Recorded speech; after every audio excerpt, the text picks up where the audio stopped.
Welcome to A1 Telugu first news. ముందుగా headlines చూద్దాం. బేగంపేట ప్రజాభవన్లో రాష్ట్ర స్థాయి ప్రజావాణి 2వ వార్షికోత్సవం. ప్రజావాణి సమస్యల పరిష్కారం కోసం ప్రత్యేక సాఫ్ట్వేర్ రూపొందించామన్న మల్లు భట్టి విక్రమార్క. ఇందిరమ్మ రాజ్యంలో గ్రామ సమస్యల పరిష్కారమే ధ్యేయమన్న మల్లు భట్టి విక్రమార్క. ప్రజావానికి స్పందన లేదని విపక్షాలు దుష్ప్రచారం చేస్తున్నాయని విమర్శ. విజయనగరంలో అటల్ వాజ్పేయి విగ్రహం ఘన ఆవిష్కరణ. వాజ్పేయి శత జయంతికి విజయనగరంలో ప్రత్యేక నివాళి. వై జంక్షన్ వద్ద వాజ్పేయి విగ్రహం. దేశ సేవలకు గుర్తుగా విజయనగరంలో వాజ్పేయి విగ్రహం.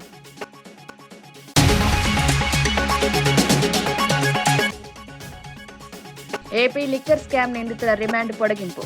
లిక్కర్ స్కామ్ నిందితుల రిమాండ్ జనవరి 2 వరకు పొడిగింపు. లిక్కర్ స్కామ్లో కేసులో కీలక మలుపు. లిక్కర్ పాలసీ అవకతవకలపై విచారణ కొనసాగింది. కేటీఆర్ వ్యాఖ్యలపై ఆది శ్రీనివాస్ ఘాటు కౌంటర్. కాంగ్రెస్ విజయాన్ని జీర్ణించుకోలేక కేటీఆర్ వ్యాఖ్యలు చేస్తున్నారన్న ఆది. బీఆర్ఎస్ పరాజయంపై ఆది శ్రీనివాస్ విమర్శలు. రాబోయే ఎన్నికల్లో కాంగ్రెస్ సత్తా చూపిస్తుందన్న ఆది. చంద్రబాబు పాలనపై పేర్ని నాని విమర్శ. పాలనా వైఫల్యాలను అధికారులపై నెట్టేస్తున్నారని వెల్లడి. పొలిటికల్ గవర్నెన్స్ పేరుతో గందరగోళం సృష్టిస్తున్నారన్న పేర్ని నాని. బాధ్యత తప్పించుకుంటోందని చంద్రబాబు ప్రభుత్వంపై ఫైర్.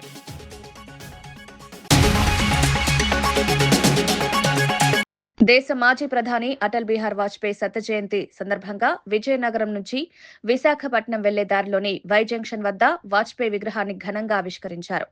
ఈ కార్యక్రమంలో రాష్ట్ర మంత్రి సత్యకుమార్ యాదవ్, మంత్రి కొండపల్లి శ్రీనివాసరావు, రాష్ట్ర బీజేపీ అధ్యక్షుడు పీవీఎన్ మాధవ్ పాల్గొన్నారు. వాజ్పేయి దేశానికి చేసిన సేవలను ఈ సందర్భంగా నేతలు గుర్తు చేశారు. రాజకీయాలకు అతీతంగా ప్రజల గుండెల్లో నిలిచిన నేత వాజ్పేయి అని కొనియాడారు. దేశ అభివృద్ధి, ప్రజాస్వామ్య విలువల పరిరక్షణలో ఆయన పాత్ర చిరస్మరణీయమని పేర్కొన్నారు. యువత వాజ్పేయి జీవితం నుంచి స్ఫూర్తి పొందాలని సూచించారు. విగ్రహ ఆవిష్కరణ కార్యక్రమం విజయనగరంలో రాజకీయ ప్రాధాన్యతను సంతరించుకుంది.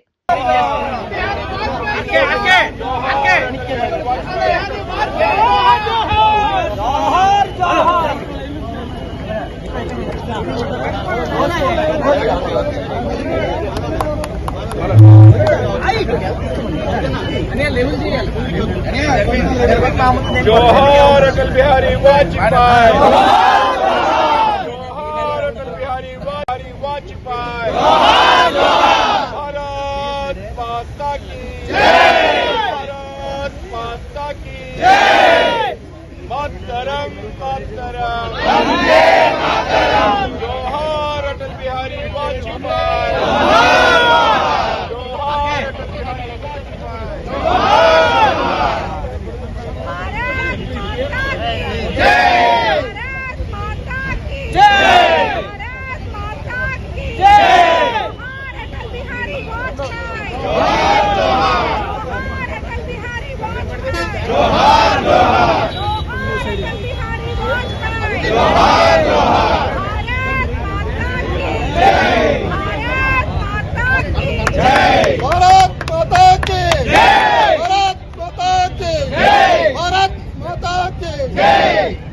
ఏపీ లిక్కర్ స్కామ్ కేసులో కీలక పరిణామం చోటు చేసుకుంది. ఈ కేసులో నిందితుల రిమాండ్ను జనవరి 2వ తేదీ వరకు పొడిగిస్తూ ఏసీబీ కోర్టు ఉత్తర్వులు జారీ చేసింది.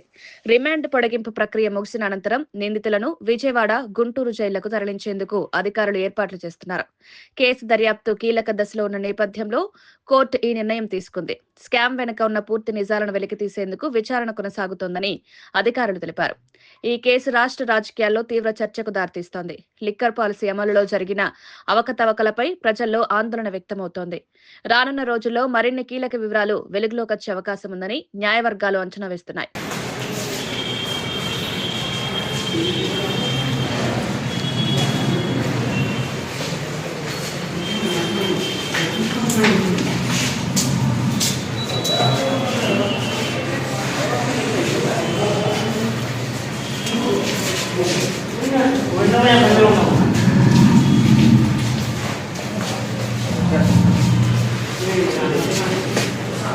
పీపీపీ మోడల్లో వైద్య కళాశాలల నిర్మాణాన్ని వ్యతిరేకిస్తూ జగన్ గవర్నర్ను కలవడంపై టీడీపీ రాష్ట్ర అధ్యక్షులు పల్లా శ్రీనివాస్ తీవ్ర ఆగ్రహం వ్యక్తం చేశారు. ప్రజారోగ్యంపై నిజమైన చిత్తశుద్ధి ఉంటే అధికారంలో ఉన్నప్పుడు ఎందుకు చర్యలు తీసుకోలేదని ప్రశ్నించారు. పీపీపీ విధానం వల్ల రాష్ట్రానికి నష్టం లేదని, పెట్టుబడులు, వైద్య సదుపాయాలు పెరుగుతాయని స్పష్టం చేశారు. వైసీపీ నేతలు కావాలనే భ్రమలు సృష్టిస్తూ ప్రజలను మభ్యపెడుతున్నారని ఆరోపించారు. గవర్నర్ను కలవడం కేవలం రాజకీయ డ్రామానే తప్ప ప్రజల పట్ల బాధ్యత కాదన్నారు. ప్రభుత్వ నిర్ణయాలను అడ్డుకునే ప్రయత్నాలు అభివృద్ధిని ఆపే కుట్రలుగా అభివర్ణించారు. టీడీపీ ప్రభుత్వం ప్రజల ఆరోగ్యాన్ని ప్రథమ ప్రాధాన్యంగా తీసుకుని పనిచేస్తుందని పల్లా శ్రీనివాస్ తెలిపారు.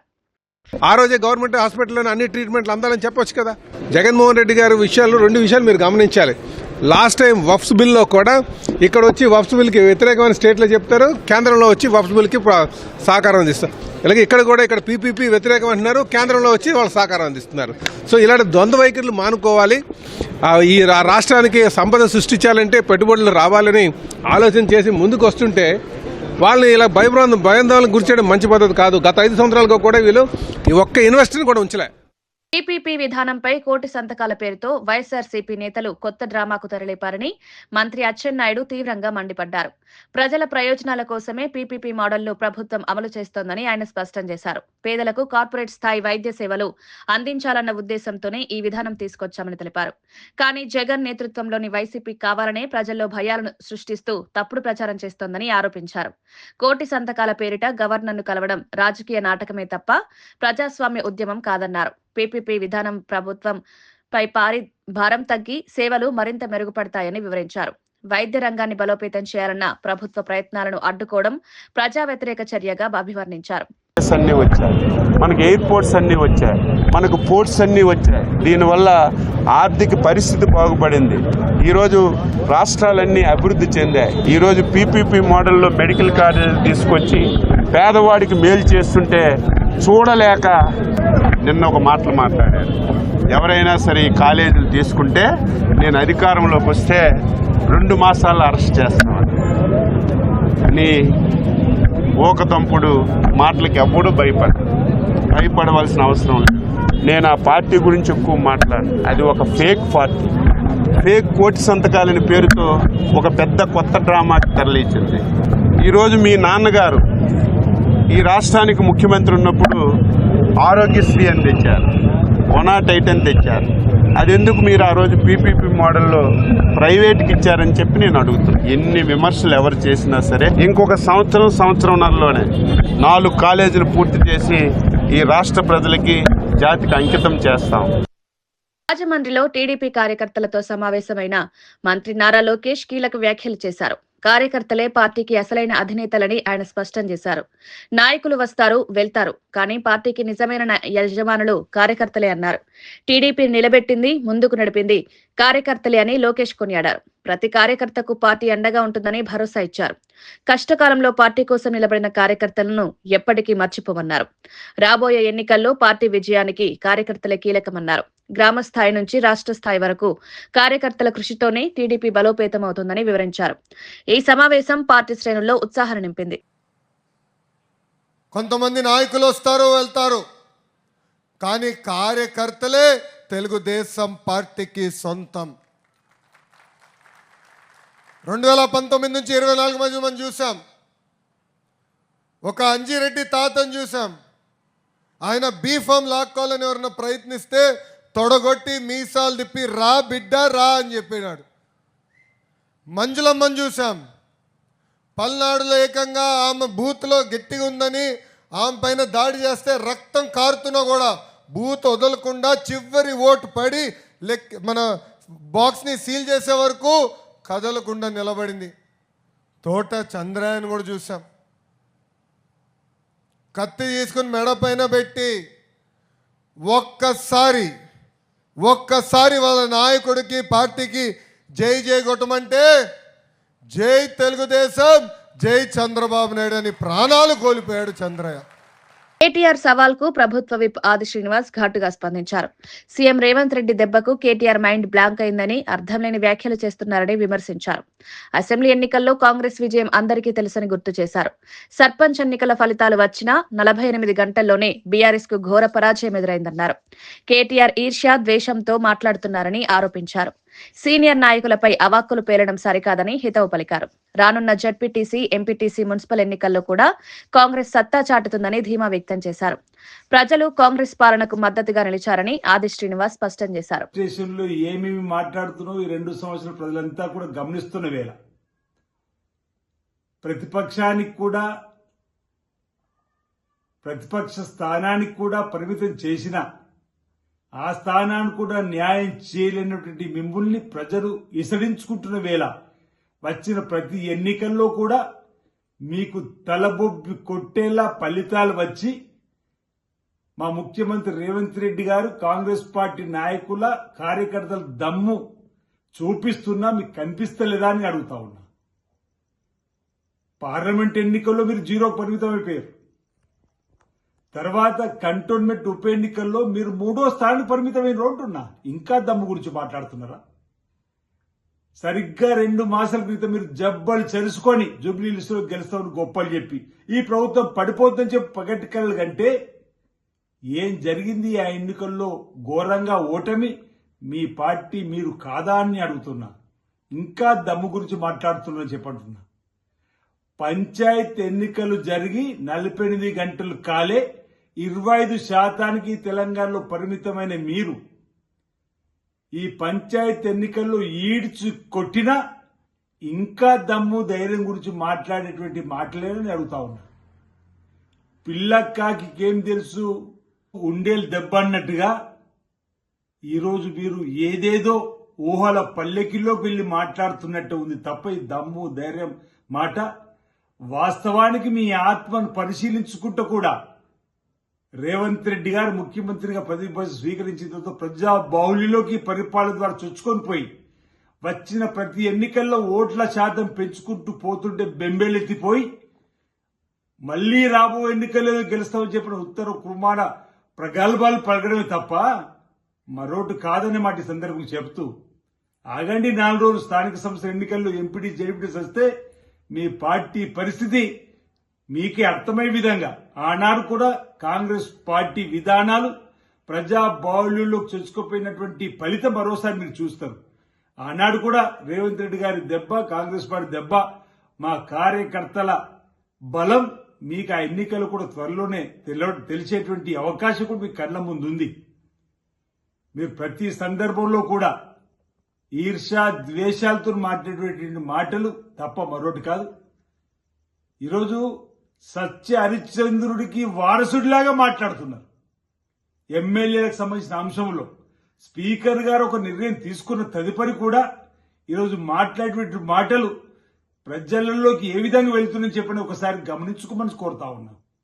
మెరిట్స్ ప్రకారం స్పీకర్ గారి దగ్గర ఉన్న ఆధారంతో వారు తీర్పిస్తే ఆ తీర్పును కూడా తప్పుపట్టి వారిని కూడా వ్యక్తిగతంగా నిందించే కార్యక్రమం మా సీఎం గారికి సంబంధం లేకుండా సీఎం గారికి ఐఏఎస్, ఐపీఎస్ అధికారులను కూడా స్వేచ్ఛగా పనిచేయనీయకుండా చంద్రబాబు ఆంక్షలు విధిస్తున్నారని వైఎస్ఆర్సీపీ నేత పేర్ని నాని ఆరోపించారు. అధికారంలోకి రాగానే ఇది పొలిటికల్ గవర్నెన్స్ అంటూ చెప్పిన చంద్రబాబు ఇప్పుడు అధికారులనే తప్పుపడుతున్నారని విమర్శించారు. అధికారులకు దిశానిర్దేశం చేయాల్సిన సీఎం, మంత్రి మండలి విఫలమైతే బాధ్యతను అధికారులపై నెట్టడం సరికాదన్నారు. పాలనా వైఫల్యాలను కప్పిపుచ్చుకునేందుకు అధికారులపై నిందలు వేస్తున్నారని ఆరోపించారు. పరిపాలనలో స్పష్టత లేకపోవడం వల్లే గందరగోళం నెలకొందని తెలిపారు. ప్రభుత్వ నిర్ణయాల వల్ల ప్రజలు ఇబ్బందులు పడుతున్నారని ఆవేదన వ్యక్తం చేశారు. బాధ్యతాయుతమైన పాలన అందించాల్సిన అవసరం ఉందని పేర్ని నాని సూచించారు. కూర్చోబెట్టి మనది అటువంటి గవర్నెన్స్ కాదు, మనది పొలిటికల్ గవర్నెన్స్. మా కార్యకర్తలందరూ కూడా వస్తారు, వాళ్ళకి మర్యాద ఇవ్వండి. మా ఎమ్మెల్యేలతో మీరు మాకు కంప్లైంట్లు రాకుండా చూసుకోండి. ఎవరిని ఎస్పీలని, కలెక్టర్ని నారా చంద్రబాబు నాయుడు గారు ముఖ్యమంత్రిగా అవ్వగానే మొదటి కలెక్టర్ కాన్ఫరెన్స్లో, ఎస్పీ కాన్ఫరెన్స్లో చెప్పింది. ఇవాళ ఏం చెప్తున్నాడు? మీరు పని చేయటం చేత కావట్లేదు, మీ పనితీరుని ప్రజలు మెచ్చుకోవట్లేదు అంటున్నాడు. కలెక్టర్ల పనితీరు అంటే కలెక్టర్లు ఎవరు? ఉద్యోగస్తులు ఎవరు? ఈ ప్రభుత్వానికి కేవలం డెలివరీ మెకానిజం మాత్రమే. ఆలోచన చేసేది ప్రభుత్వాన్ని అంటే కలెక్టర్లకి, ఎస్పీలకి దిశానిర్దేశం చేసేది ఎవరు? రాష్ట్ర ముఖ్యమంత్రి, మంత్రి మండలి. అంటే కలెక్టర్లు సరిగ్గా పనిచేయట్లేదంటే దాని అర్థం ఏంటి? ఎస్పీలు సరిగ్గా పనిచేయట్లేదంటే దాని అర్థం ఏంటి? నారా చంద్రబాబు నాయుడు గారు మీరు మీ మంత్రి మండలి పనితీరు బాగోలేదని కదా తప్పు మీ దగ్గర పెట్టుకుని దోషులను ఎవరిని చేస్తున్నారు? ఐఏఎస్ ఆఫీసర్ని, ఐపీఎస్ ఆఫీసర్ని దోషులను చేసేటువంటి ప్రయత్నం. అంటే ప్రజల దగ్గరేమో మీరు పత్తిత్తా, మీ మంత్రులు పత్తిత్తులా, మీ ఎమ్మెల్యేలు పత్తిత్తులా, పతివత కబుర్లు చెప్తూ ఇవాళ మీరు కలెక్టర్లని ప్రజలకేమో వీళ్ళు పనిచేయట్లేదు. దాని అర్థం ఏంటి? చేతకాని ముఖ్యమంత్రి, చేతకాని ప్రభుత్వం అనే కదా. 2 శతాబ్దాల చరిత్ర కలిగిన లష్కర్ ప్రాంతాన్ని ప్రత్యేక మున్సిపల్ కార్పొరేషన్ గా ఏర్పాటు చేయాలని మాజీ మంత్రి తలసాని శ్రీనివాస్ యాదవ్ డిమాండ్ చేశారు. లష్కర్ జిల్లా సాధన కమిటీ ఆధ్వర్యంలో ఇందిరా పార్క్ వద్ద నిర్వహించిన ఒకరోజు దీక్షకు ఆయన ఎమ్మెల్యే ముఠా గోపాల్ తో కలిసి సంఘీభావం తెలిపారు. 200 ఏళ్లకు పైగా చరిత్ర ఉన్న లష్కర్ ప్రాంత అభివృద్ధి జీహెచ్ఎంసీ పరిధిలో సాధ్యం కావడం లేదని ఆయన అన్నారు. ప్రత్యేక కార్పొరేషన్ ఏర్పాటుతో మౌలిక వసతులు, పారిశుద్ధ్యం, రహదారులు, తాగునీరు వంటి సమస్యలకు శాశ్వత పరిష్కారం లభిస్తుందని స్పష్టం చేశారు. ప్రస్తుతం జీహెచ్ఎంసీ డివిజన్ల పెంపు కూడా శాస్త్రీయంగా జరగలేదని విమర్శించారు. లష్కర్ ప్రజల ఆత్మగౌరవం, చరిత్రను కాపాడాలంటే ప్రత్యేక కార్పొరేషన్ అవసరమని తలసాని స్పష్టం చేశారు. లష్కర్ జిల్లా వీళ్ళ పోరాటం ముందు అది న్యాయమైనటువంటి కోరిక అని చెప్పి నేను ఈ సందర్భంగా తెలియజేస్తా ఉన్నాను. ఎందుకంటే సికింద్రాబాద్ పార్లమెంటుకు సంబంధించి మరి అది ఒక జిల్లాగా ప్రకటన చేసి, రెండోది 300 డివిజన్లను కలిపి ఒక కార్పొరేషన్, 3 కార్పొరేషన్లు చేస్తారంటున్నారు. నేను ప్రభుత్వాన్ని డిమాండ్ చేసేది, ఒకవేళ 3 కార్పొరేషన్లు చేస్తే అది లష్కర్ జిల్లా కార్పొరేషన్ గా కూడా ఏర్పాటు చేయాలని చెప్పి నేను ఈ సందర్భంగా తెలియజేస్తా ఉన్నాను. మరి లష్కర్ జిల్లా కూడా రైట్ రాయల్ గా వచ్చేటువంటి డబ్బులు ఈ ప్రాంతంలో, మరి ఈ ప్రాంతం కూడా లష్కర్ జిల్లా ప్రాంతం కూడా పూర్తి స్థాయిలో అభివృద్ధి జరగడానికి ఆస్కారం ఉంటుందని చెప్పి నేను ఈ సందర్భంగా తెలియజేస్తా ఉన్నాను. జ్యోతిరావు పూలే ప్రజాభవన్లో నిర్వహించిన ప్రజావాణి 2వ వార్షికోత్సవ సమావేశంలో డిప్యూటీ సీఎం మల్లు భట్టి విక్రమార్క పాల్గొన్నారు. ఈ కార్యక్రమంలో మంత్రులు పొన్నం ప్రభాకర్, జూపల్లి కృష్ణారావు హాజరయ్యారు. ప్రజావాణి ఇన్ఛార్జ్, ప్రణాళికా సంఘం వైస్ చైర్మన్ చిన్నారెడ్డి కూడా కార్యక్రమంలో పాల్గొన్నారు. ప్రజావాణి ద్వారా ప్రజల సమస్యలను నేరుగా తెలుసుకుని పరిష్కార దిశగా చర్యలు తీసుకుంటామని నేతలు తెలిపారు. ప్రభుత్వం ప్రజలకు అందుబాటులో ఉండాలనే లక్ష్యంతో ఈ కార్యక్రమం కొనసాగుతోందన్నారు. ప్రజల సమస్యలపై వేగంగా స్పందించేందుకు అధికారులు కృషి చేయాలని సూచించారు. ప్రజావాణి ప్రజాస్వామ్యంలో కీలక వేదికగా మారిందని పేర్కొన్నారు.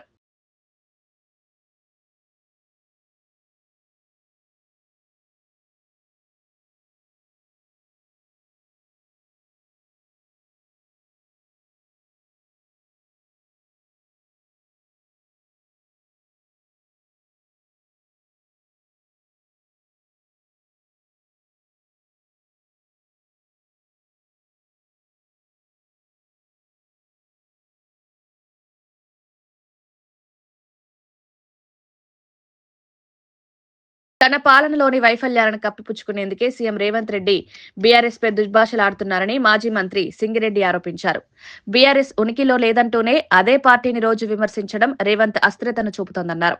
తన పాలనపై నమ్మకం లేకపోవడం వల్లే ఇలాంటి వ్యాఖ్యలు చేస్తున్నారని తెలిపారు.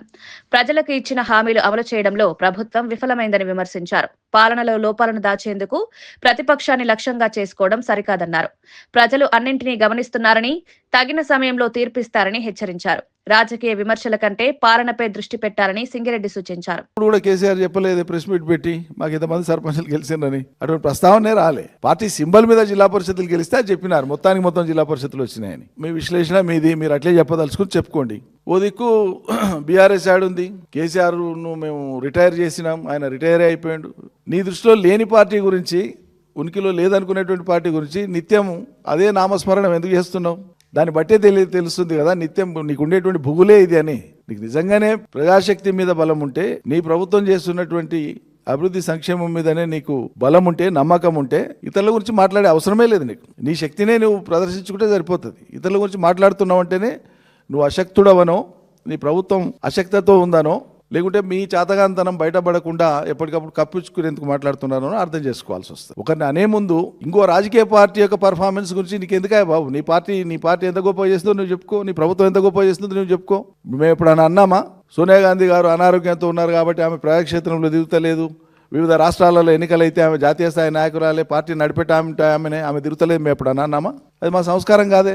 ఒక పార్టీకి ఉండేటువంటి వాళ్ళు వాళ్ళ సౌలభ్యాన్ని బట్టి డైరెక్షన్స్ ఇస్తుంటారు పార్టీకి. ఈ మరి చాలా యాక్టివ్గా ఉండి, వయసులో ఉండి, కరాటే వస్తుంది, జూడో వస్తుంది, ఫైటింగ్ వస్తుంది, స్విమ్మింగ్ వస్తుంది, భారతదేశం మొత్తం కింది నుంచి పైకి తిరిగిండు రాహుల్ గాంధీ. మరి అంత యాక్టివ్ ఉన్న రాహుల్ గాంధీ పోయి బీహార్లో మరి 6 సీట్లు ఎందుకు వచ్చింది కాంగ్రెస్ పార్టీకి? కేసీఆర్ ఆరోగ్యం మీద, కేసీఆర్ వయసు మీద అవహేళన చేసి నువ్వు మాట్లాడుతున్నావు కదా. మరి చాలా ఆరోగ్యంగా ఉన్నటువంటి రాహుల్ గాంధీ గారు దేశవ్యాప్తంగా పర్యటనలు చేసి పంచాయతీ ఎన్నికల ఫలితాలపై బీజేపీ రాష్ట్ర అధికార ప్రతినిధి ఎన్వి సుభాష్ సంచలన వ్యాఖ్యలు చేశారు. ఎన్నికల్లో గెలుపు కోసం ప్రచారం చేసిన ఏకైక ముఖ్యమంత్రి రేవంత్ రెడ్డి అని పేర్కొన్నారు.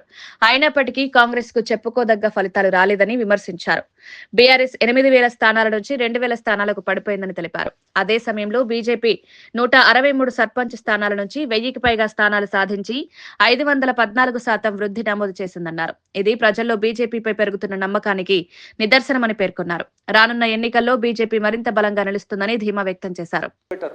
నిన్నంటే ప్రెస్ మీట్ లో రేవంత్ రెడ్డి గారు చాలా క్లియర్ చెప్తాను, ఇంకొక 6 నెలలు అసలు ఎన్నికలు వద్దు, 6 నెలల దాకా మనం ఏం మాట్లాడద్దు, మనం ఎంపీటీసీ జెడ్పీటీసీ కానీ ఆ కార్పొరేషన్ కానీ బాగా ప్రిపేర్ అయిపోవాలంటే డబ్బులు బాగా సంపాదించి మీరు ఏంటంటే ప్రిపేర్ అయిపోవాలని చెప్పి కూడా మరి ఏంటంటే ప్రజలు అనుకుంటున్నారా లేకుంటే మీరు అనుకుంటున్నారా?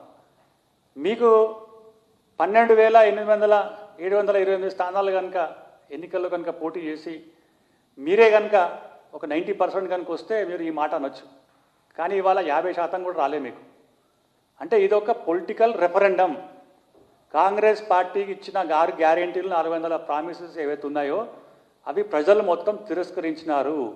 భారతీయ జనతా పార్టీ ఎక్కడ కూడా లేదు, కనీసం భూతత్వం పెట్టినా కూడా భారతీయ జనతా పార్టీ దొరకదు అని మీరు పదే చెప్పిన సందర్భంలో ఈరోజు 1000 పైన మాకు మంచి ఫలితాలు ఇచ్చి, అలాగే సుమారు 1,500 మంది ఉప సర్పంచులు, ఒక 10,000 మంది వార్డు మెంబర్స్ కూడా గెలిచిందంటే భారతీయ జనతా పార్టీ ఇవాళ గ్రామీణ ప్రాంతంలో కూడా డెవలప్ అయింది. మోదీ గారు చేసిన అనేకమైన అభివృద్ధి కార్యక్రమాలు ఈరోజు గ్రామాల్లో డైరెక్ట్గా బెనిఫిట్స్ వచ్చి ఈ యొక్క ఎన్నికల్లో భారతీయ జనతా పార్టీ అభ్యర్థిని కనుక గెలిపిస్తే రేపు ఎంపీటీసీ జెడ్పీటీసీ కార్పొరేషన్ ఎమ్మెల్యే ఎలక్షన్స్లో కూడా భారతీయ జనతా పార్టీ తెలంగాణలో రావాల్సిన ఆవశ్యకత గురించి ఇవాళ ప్రజలందరూ కూడా ఓటేసి గెలిపించినందుకు వాళ్ళందరూ కూడా ఏంటంటే ధన్యవాదాలు తెలుపుతున్నాం. అలాగే మీరు ఎన్నో ఏంటంటే వాగ్దానాలు చేసినారు. ఏ ఒక్క ముఖ్యమంత్రి కూడా ఇన్నిసార్లు పోయి ఇన్ని గ్రామాల అంటే పంచాయతీలో పోయి ప్రజలకు మభ్యపెట్టి నయాన్నో భయాన్నో గెలిపిద్దామని చెప్పి మీరు పెట్టినా కూడా మీకున్న పరపతి ఇది. అంటే మీరు ఎప్పుడు కూడా ఈ యొక్క తప్పుడు వాగ్దానాల వల్ల ప్రజలు ఎంత మోసపోయినారో ప్రజలు ఇస్తున్న తీర్పును మనందరం కూడా ఏంటంటే గౌరవించాలి.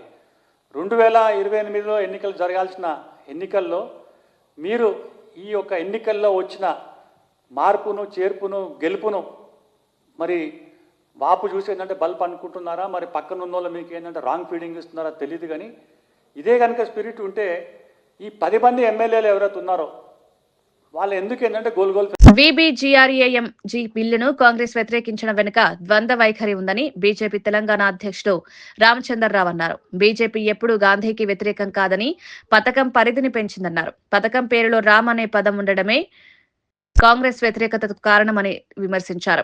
రాముడి అస్తిత్వాన్ని తిరస్కరించిన కాంగ్రెస్ ఈ రోజు రాముడి పేరును కూడా సహించలేకపోతోందని ఆరోపించారు. హిందువుల ఆరాధ్య దైవం పేరుపై రాజకీయాలు చేయడం తగదన్నారు. ప్రజల ఉపాధి, జీవనోపాధి ఈ బిల్లుకు లక్ష్యమని స్పష్టం చేశారు. కాంగ్రెస్ రాజకీయ ప్రయోజనాల కోసమే ప్రజలను మభ్యపెడుతోందని బీజేపీ మండిపడింది. మీకు ప్రేమ లేదు, మహాత్మా గాంధీ గారి పేరు ఆ గాంధీ తీసుకొని మీరు తోక కట్టించుకున్నారు. కానీ బీజేపీ కార్యకర్తలు ఏదున్నారో చూస్తూ కూర్చోవడం కాదు. ఎన్నికల్లో కూడా ఇదే వైఖరితోని మీ అధికార దుర్వినియోగం. జాగృతి జనం బాటా కార్యక్రమంలో భాగంగా భద్రాద్రి కొత్తగూడెంలో కల్వకుంట్ల కవిత ప్రెస్ మీట్ నిర్వహించారు. గిరిజనులు, ఆదివాసీలను ప్రభుత్వం నిర్లక్ష్యం చేస్తోందని ఆరోపించారు. అధికారంలోకి రావడానికి గిరిజనులను మభ్యపెట్టారని విమర్శించారు. గిరిజనుల అభివృద్ధిపై ఎంత ఖర్చు చేశారో సీఎం శ్వేతపత్రం విడుదల చేయాలని డిమాండ్ చేశారు. గిరిజన కార్పొరేషన్లో 30 ఏళ్లుగా నియామకాలు లేవన్నారు. గొత్తికోయగూడెంలో 72 కుటుంబాలను రోడ్డున పడేశారని ఆవేదన వ్యక్తం చేశారు. వారికి R&R ప్యాకేజ్ ఇవ్వకపోతే రాష్ట్రపతికి ఫిర్యాదు చేస్తామని హెచ్చరించారు. జాగృతి సంస్థ ప్రజల కోసం నిరంతరం పోరాడుతుందని కవిత స్పష్టం చేశారు. గిరిజనులనే వాళ్ళకేమైంది, రిజర్వేషన్ ఉంది కదా అంటారు. ఒక్కసారి నోటీస్ చేయండి, రిజర్వేషన్ ఉన్నటువంటి ఉద్యోగాలు సాధించేటటువంటి విద్యా అవకాశాలు ఎంతమందికి వచ్చినాయి, ఆ ప్రావీణ్యత ఎంతమందికి ఉంది, ఆ ప్రావీణ్యం పెంచడానికి ఏం చేసినాం ప్రభుత్వాల నుంచి అని ఆలోచించండి. ఎక్కడ కూడా మనకి స్పెషల్గా కోచింగ్ సెంటర్స్ కనబడట్లేదు. హైదరాబాద్లో ఒక్కటి పెట్టారు ఎస్టీస్కి సంబంధించి కోచింగ్ సెంటర్, కానీ ఎక్కడ కూడా ఏ జిల్లాలో కూడా ప్రత్యేకమైన కోచింగ్ సెంటర్లు పెట్టి గ్రూప్ 1లో, గ్రూప్ 2లో, గ్రూప్ 3, గ్రూప్ 4 మరి గిరిజనులను ఎక్కువ రావాలి, వాళ్ళకి రిజర్వేషన్ ఉంది, ఉన్నకాడికి నింపాలని ఎందుకు ప్రయత్నం జరగడం లేదు? అదొక్కసారి దయచేసి మనందరం కూడా ఆలోచన చేయాల్సినటువంటి విషయం. మనం తప్పకుండా ఆలోచించాలి. ఇప్పుడు ద్రౌపది ముర్ము గారు కూడా సమ్మర్ హాలిడేకి అని చెప్పి వింటర్ హాలిడేకి అని హైదరాబాద్లో వచ్చారు. మేము ఖచ్చితంగా ఈ పెద్దపల్లి అనేటటువంటి గుత్తికోయ తండా ఏదైతే సింగరేణి వాళ్ళు విస్మరించిండ్రో వారిని మేము డిమాండ్ చేస్తూ ఉన్నాం. సింగరేణి మీరు తక్షణమే వారికి R&R ప్యాకేజ్ ఇవ్వండి, లేదంటే మేము రాష్ట్రపతి గారి దగ్గరికి పోవడానికి కూడా వెనకాడము. ఆ గిరిజనుల వెనుక తప్పకుండా తెలంగాణ జాగృతి నిలబడి ఆ 70 మంది ఏదైతే ఉన్నారో, అంటే తండాలు చిన్ననే ఉంటాయి, గూడెలు గుత్తికోయాలి, ఆ 70 ఇండ్లే. వార్తలు ముగించే ముందు ముఖ్యాంశాలు మరోసారి. బేగంపేట ప్రజాభవన్లో రాష్ట్ర స్థాయి ప్రజావాణి 2వ వార్షికోత్సవం. ప్రజావాణి సమస్యల పరిష్కారం కోసం ప్రత్యేక సాఫ్ట్వేర్ రూపొందించామన్న మల్లు భట్టి విక్రమార్క. ఇందిరమ్మ రాజ్యంలో గ్రామ సమస్యల పరిష్కారమే ధ్యేయమన్న మల్లు భట్టి విక్రమార్క. ప్రజావానికి స్పందన లేదని విపక్షాలు దుష్ప్రచారం చేస్తున్నాయని విమర్శ. విజయనగరంలో అటల్ వాజ్పేయి విగ్రహం ఘన ఆవిష్కరణ. వాజ్పేయి శత జయంతికి విజయనగరంలో ప్రత్యేక నివాళి. వై జంక్షన్ వద్ద వాజ్పేయి విగ్రహం. దేశ సేవలకు గుర్తుగా విజయనగరంలో వాజ్పేయి విగ్రహం.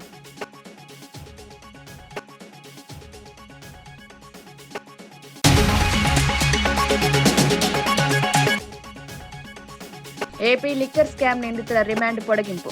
లిక్కర్ స్కామ్ నిందితుల రిమాండ్ జనవరి 2 వరకు పొడిగింపు. లిక్కర్ స్కామ్లో కేసులో కీలక మలుపు.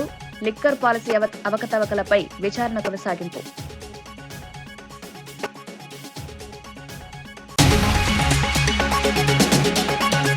కేటీఆర్ వ్యాఖ్యలపై ఆది శ్రీనివాస్ ఘాటు కౌంటర్.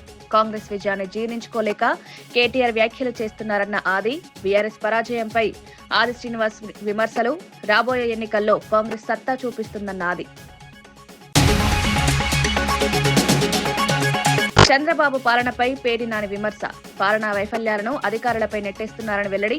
పొలిటికల్ గవర్నెన్స్ పేరుతో గందరగోళం సృష్టిస్తున్నారన్న పేర్ని నాని. బాధ్యత తప్పించుకుంటోందని చంద్రబాబు ప్రభుత్వంపై ఫైర్.